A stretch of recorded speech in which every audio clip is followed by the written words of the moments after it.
মানুষের জীবনে সুস্থতা, নিরাপত্তা, শান্তি ও কল্যাণ এর চেয়ে বড় নিয়ামত আর কি হতে পারে। এসব কল্যাণকে একসঙ্গে ধারণ করে একটি অসাধারণ শব্দ, আফিয়া।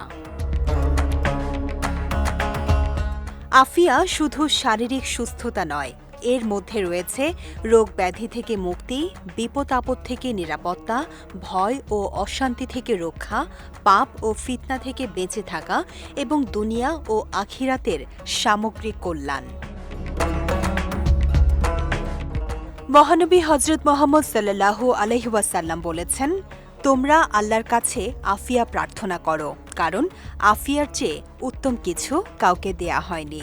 আল্লাহুম্মা ইন্নী আসআলুকাল আফিয়া, অর্থাৎ হে আল্লাহ, আমি আপনার কাছে আফিয়া বা সার্বিক কল্যাণ প্রার্থনা করছি।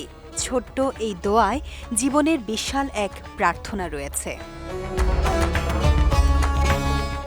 রাসূলুল্লাহ সাল্লাল্লাহু আলাইহি ওয়াসাল্লাম সকাল ও সন্ধ্যায় যে দোয়াটি পড়তেন, আল্লাহুম্মা ইন্নী আসআলুকাল আফওয়া ওয়াল আফিয়াতা ফিদ দুনিয়া ওয়াল আখিরা। আল্লাহুম্মা ইন্নী আসআলুকাল আফওয়া ওয়াল আফিয়াতা ফি দীনি ওয়া দুনিয়ায়া ওয়া আহলি ওয়া মালি। আল্লাহুম্মা আস্তুর আওরাতি ওয়া আমিন রাওয়াতি। আল্লাহুম্মা ফাজনি মিন বাইনি ইয়াদাইয়া ওয়া মিন খালফি ওয়া আন ইয়ামিনি ওয়া আন শিমালি ওয়া মিন ফাওকি ওয়া আউযু বি আজামাতিক আন উখতালা মিন তাহতি। অর্থ, হে আল্লাহ, আমি আপনার কাছে দুনিয়া ও আখিরাতে ক্ষমা ও আফিয়া চাই। আমার দিন, দুনিয়া, পরিবার ও সম্পদের জন্য কল্যাণ ও নিরাপত্তা চাই। আমার দোষ ত্রুটি গোপন রাখুন, ভয় ভীতি থেকে নিরাপদ রাখুন এবং সামনে, পেছনে, ডানে, বামে ও উপর থেকে আমাকে হেফাজত করুন।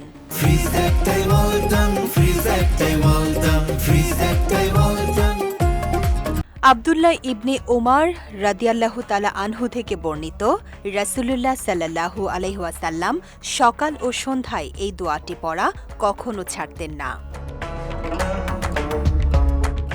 তাই প্রতিদিন আল্লাহর কাছে শুধু সম্পদ বা সফলতা নয়, দুনিয়া ও আখিরাতের সার্বিক কল্যাণ, আফিয়া চাওয়া উচিত। বিজয় টিভি নিউজ ডেস্ক।